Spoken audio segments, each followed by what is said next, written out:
Welcome to my YouTube channel Safety Guidelines. My name is Fahim Azam. This video is released as per promise to cover the topics of scaffolding. Just to remind you that there is another video that is in the pipeline, so stay in touch by pressing the bell icon.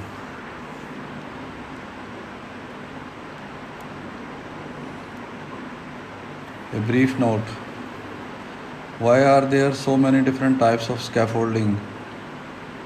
Sometimes a specific type of scaffolding is common because the equipment is readily available and lot of people know the system. Depending on where you are working in the world, different types of scaffolding systems will be more common.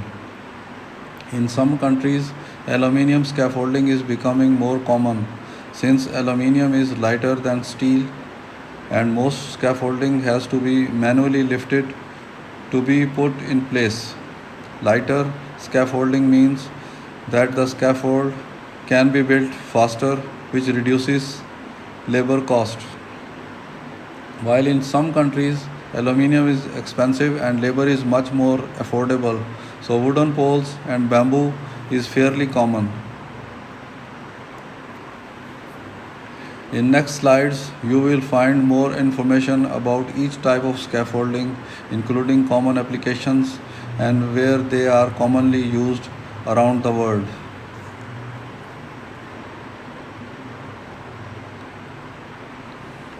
Let's talk about wooden and bamboo scaffolding. Although you can use wooden scaffolding almost anywhere, it's more common outside of North America and Europe. Pre-cut lumber was the most common type of scaffolding until steel and the fabrication of materials became much more affordable. Bamboo is more commonly used in Asia, where it is favored for strength, flexibility, and eco-friendliness. Hong Kong is the most well-known city that uses bamboo scaffolding to build everything from opera houses to skyscrapers. Highly skilled designers and technicians are responsible for constructing and maneuvering through multiple stories of bamboo.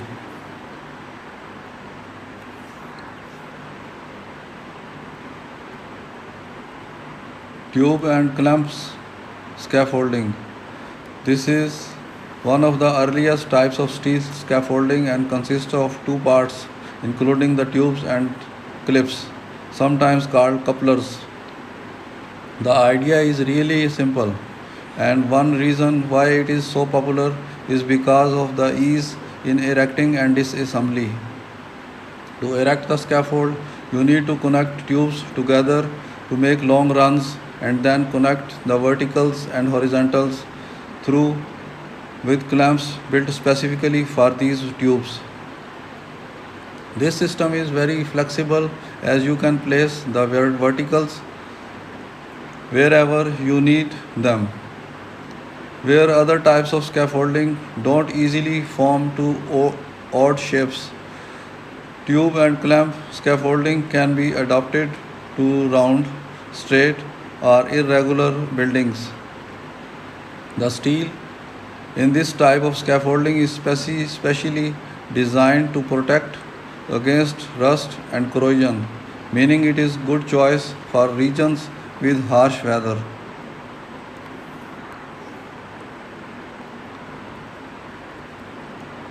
Systems scaffolding, also known as modular scaffolding. Systems scaffolding consists primarily of vertical and horizontal pre-engineered components that connect together in a systematic fashion. Systems scaffolding is likely the most used type of scaffolding across the globe, and there are hundreds of manufacturers, each having specific efficiencies. Some perform well in very highly loaded conditions, and others are more suited to smaller repeated scaffolding structures.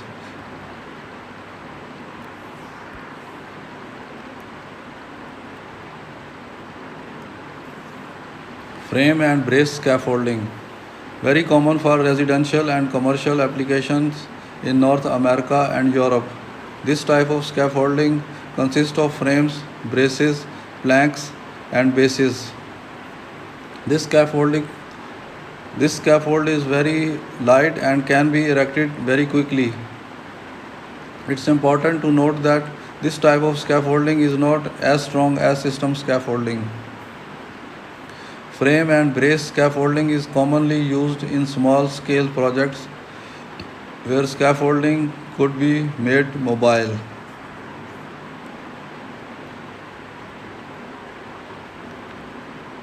Suspended or swing set scaffolding. Although some scaffolders don't classify this structure as scaffolding since it is not built from the ground, we consider suspended or swing set scaffolding as scaffolding.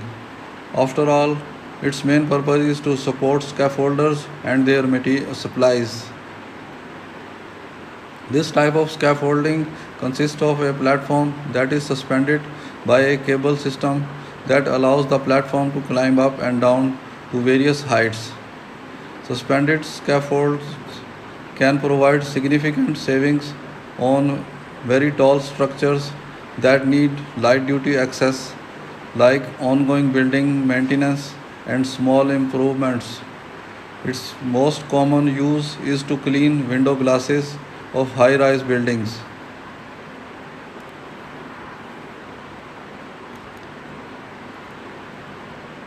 Mast climbing scaffolding.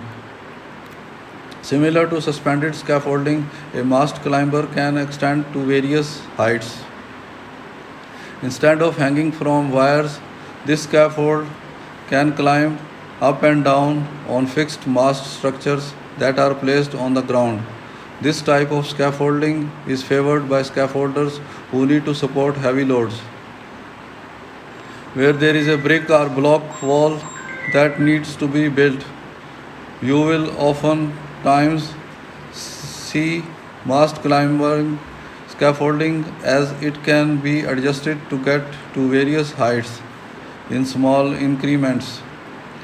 These scaffolds range in heights, some only a couple of floors tall, while others climb several stories.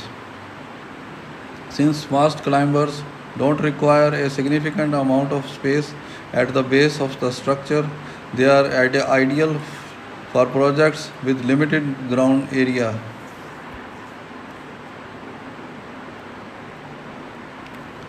Shoring.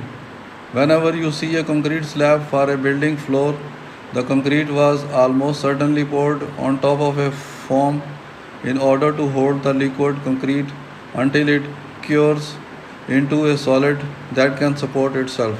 Most often, the structure underneath consists of scaffolding. There are frame and brace systems that are manufactured to hold this weight, but it really can be built out of any available material.